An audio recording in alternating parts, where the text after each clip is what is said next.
Hola, ¿cómo están? Soy Héctor Alejandro Quintanar y esta es mi colaboración semanal para Sin embargo, que en esta ocasión se titula Los 10 vicios argumentativos de la AMLOfobia. Y planteo lo siguiente. En librerías se puede encontrar hoy el libro Gramáticas de la frivolidad, del maestro David Bach-Geller, editada por el Fondo de Cultura Económica. Una obra notable que, navegando entre la filosofía del lenguaje y la reflexión política, nos explica una tesis fundamental, y esta es que la democracia es necesariamente un fenómeno ruidoso, escandaloso, multicromático, cuya estridencia es producto no de un desorden, sino un reflejo claro de que la sociedad es diversa, y en esa diversidad hay voces distintas no solo por su contenido, sino por su tono y su capacidad de hacerse escuchar. Con base en el concepto de frivolidad, el autor analiza parte del discurso político contemporáneo, donde un mismo vocablo puede usarse con objetivos diversos y su significado se torna en un terreno en disputa según quien lo use. Pero David Bach no juega a la falta de rigor o a asumir que todo significado vale. Más bien reflexiona sobre cómo en la política algunos personajes, con base en el poder y no necesariamente en la inteligencia o la honestidad, han querido tornarse en el monopolio de ciertos conceptos, a los cuales retuercen para usarlos no como herramientas para pensar, sino como armas arrojadizas o fetiches políticos. Pensemos, por ejemplo, en el concepto populismo. Hoy, personajes como Enrique Krause, Roger Bartra, Aguilar Camín, Lorenzo Córdoba o Ciro Murayama y una parte amplia de la prensa mexicana usa ese término como un insulto y con ello omite décadas de trabajo sociológico riguroso de autores como Chantal del Sol, Laclau, Carlos Vilas o Julio Aybar, donde se expone, con base en evidencia, que el populismo es un estilo político complejo que, en muchos casos, ha sido no un destructor, sino un impugnador correctivo y favorable a la democracia. Hoy, sin embargo, en el debate público mexicano, una buena parte de las voces de las derechas se arroga un significado único y peyorativo de populista, con el cual insultan a todo mundo, pero con ello no hacen ningún análisis, sino solo reproducen la vulgata anticientífica del político que llevó al paroxismo el uso desmedido y peyorativo del concepto populismo, nada menos que el señor Vicente Fox. Así, un ranchero iletrado, corrupto y antidemocrático, se ha tornado, sin proponérselo, en un gestor de una gramática política que hoy muchos que se dicen intelectuales liberales reproducen sin pudor. Y de ese modo, otros conceptos se malemplean en la discusión pública. Así, por ejemplo, se manosea un término como democracia, donde un actor como la Marea Rosa de 2022 se arroga la potestad de ser el único cuerpo de demócratas en el país para, según ellos, entre comillas, defender al INE y salvar al entramado democrático de las garras de la malvada 4T. Da igual que la marcha de la Marea Rosa la encabecen probados mapaches fraudulentos y violadores seriales de las leyes electorales, como el gánster comicial Roberto Madrazo, la vendedora de votos Elvester Gordillo, el dispendioso Vicente Fox, la falsificadora de firmas Margarita Zavala, el comandante de rompe elecciones Ulises Ruiz y un largo etcétera. Y da igual también que al actor que atacan, Morena, haya siempre asumido una ruta electoral y sujeta a las reglas de competencia. Para ellos, la evidencia es prescindible. Basta que se asuman como los únicos portavoces de la democracia para sentir que le dan fuerza a su argumento. Ante hechos así, el libro del maestro David Bach nos enseña que no hay nada más antidemocrático que alguien se asuma como demócrata exclusivo, mientras los demás no lo son. Del mismo modo que nos explica que, cuando en un sistema político tenemos en la conversación pública en medios, en prensa y en otras plataformas un discurso monocorde, armónico, más que un concierto de consenso, lo que tenemos es un problema, porque precisamente la democracia consiste en tramitar pacíficamente a una sociedad que necesariamente tiene que ser ruidosa para mostrar sus diferencias y así poder procesarlas. En ese sentido, si se entiende a la gramática como un esquema de interpretación, como un marco que da sentido a ciertas palabras, a manera de homenaje al libro del maestro Bach, aquí se exponen las 10 falacias que parecen dar sentido al pensamiento conservador, a la amlofobia, ya que estos vicios, en vez de vérseles como errores que contaminan la deliberación pública, se han tornado en una camisa de fuerza que la propia oposición partidista y sus voceros oficiales y oficiosos se han puesto y los tiene arrinconados en la debilidad donde hoy están. Sin más, pasemos aquí al decálogo de falacias de la amlofobia y el razonamiento, entre comillas, de este coro reaccionario. Número 1. Falacia de hombre de peje.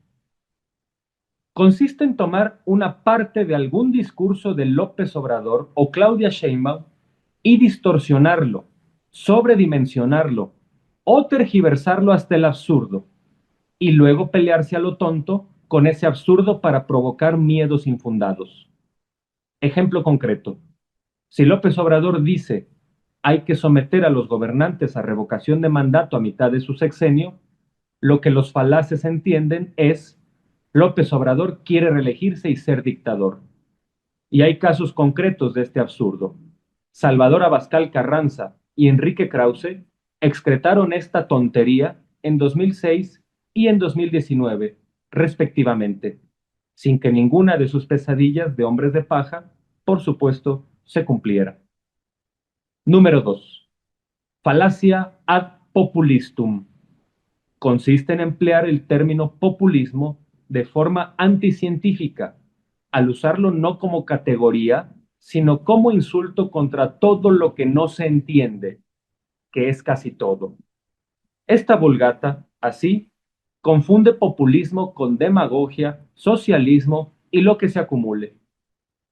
Ejemplo, así como en el siglo XX, las voces más obtusas solían tratar de deslegitimar todo llamándolo comunismo, desde las intervenciones estatales hasta la liberación sexual de los 60, lo de hoy es llamar populismo a, pues básicamente, todo lo que no es neoliberal.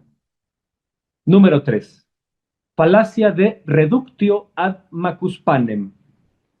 Consiste en negar racionalidad, capacidad o salud mental a determinadas personas no con base en hechos, sino solo por su oriundez o nacimiento.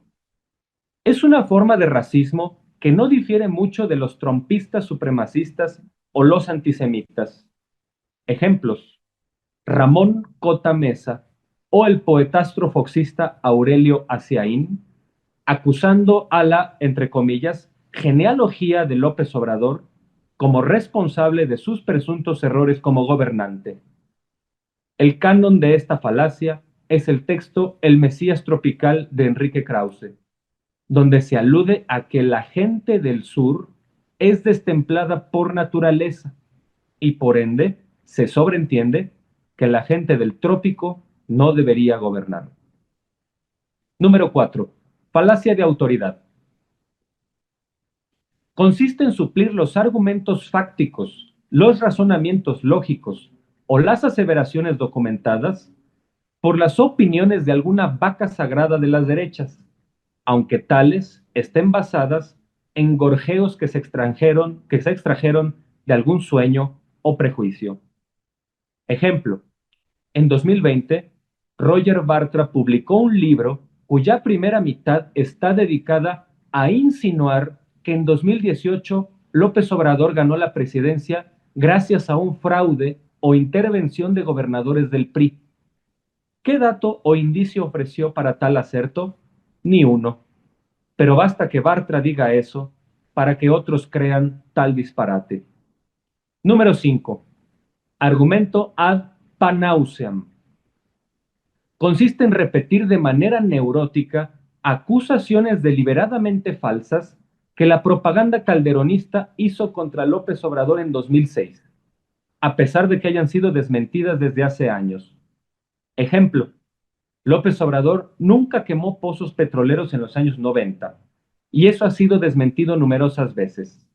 Sin embargo, en la cabeza reaccionaria, ese cuento se repetirá hasta el fin de los tiempos. Número 6. Falacia ad nominem. Consiste en negar los argumentos de algún interlocutor llamándolo propagandista, oficialista, palero y similares. No importa que el aludido diga la verdad. Si no odia febrilmente a López, seguro es porque está en alguna nómina y le pagan. Ejemplos: cuando algún intelectual o periodista tiene la honestidad de hacer pública su militancia, simpatía, afinidad, crítica, o simplemente su voto por López Obrador, inmediatamente se le niega capacidad de razón, aunque lo que diga sea cierto o se acredite con el tiempo. Tal parece que en las derechas mexicanas lo único inteligente y muy racional es detestar religiosamente a López Obrador. Número 7. Falacia tuo quique. Consiste en hacer falsas equivalencias y comparativos desproporcionados para tratar de generar la sensación de que en este gobierno, entre comillas, es igual en atrocidades a otros del pasado, como, por ejemplo, el sexenio de Quique Peña Nieto. Ejemplos: en 2011, el porro Javier Lozano, como secretario del Trabajo de Calderón, labró la censura contra la periodista Carmen Aristegui. En 2014, el gobierno de Peña hizo algo parecido. Pero López Obrador debe ser igual de censor porque en una conferencia le dijo fifí a un diario que mintió. Número 8. Falacia de la desconfianza gratuita. Consiste, básicamente, en lo siguiente. Cuando se trata de temas relacionados a López Obrador, su trayectoria y su gobierno, hay que ser escéptico ante los hechos, pero crédulo ante los mitos. Ejemplo: si López Obrador en enero de 2008 presentó archivos y documentos que probaban que el secretario de Gobernación, Camilo Muriño, había hecho corruptelas en Pemex, no hay que creerle. Ah, pero si Pedro Ferriz expone una foto de 1960 y asegura que es un hijo de López Obrador en un Lamborghini, por supuesto que debe ser cierto. Número 9. Falacia del doble pensar. Es un curioso mecanismo mental de los amlófobos que los hace capaces de sostener dos creencias contradictorias, mutuamente excluyentes, de manera simultánea y sin el menor gramo de recato y sin el más mínimo temor al ridículo. Ejemplos: estas personas son capaces de creer que López Obrador es un ser enjuto y desahuciado con 4 infartos y 2 COVIDs al mismo tiempo. Y también es un ambicioso de poder que quiere reelegirse 2 veces hasta 2036 o mangonear en un nuevo maximato a quien lo suceda en el poder. Aplica para todo. Por ejemplo, para el coro de la revista Letras Libres, López Obrador es un populista de derecha, como dijo Roger Bartra, y también al mismo tiempo es un neosoviético, como dijo Enrique Krause.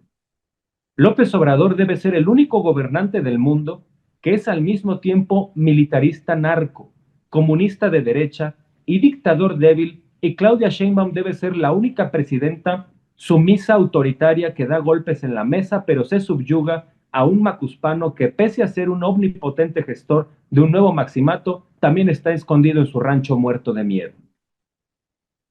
Número 10. Falacia ad Walter Mercadum. Se trata de una tara ideológica muy extendida en los andurriales de la PG-fobia y se divide en dos. Uno, echar salmodias con prepotencia sobre lo que López va a hacer, a pesar de nunca haberse asomado para nada a lo que López Obrador realmente ha hecho. Y dos, ponerse a leer la mente de López Obrador, a pesar de nunca haber leído ni un periódico. Los ejemplos aquí sobran. López Obrador nos hará Venezuela. López Obrador llevará el dólar a 40 pesos. López Obrador en realidad quiere desaparecer al INE. López Obrador va a pelear con Bush. Y así hasta la náusea. Son estas falacias las claves básicas de la gramática reaccionaria, que ha dominado el discurso público en los últimos lustros.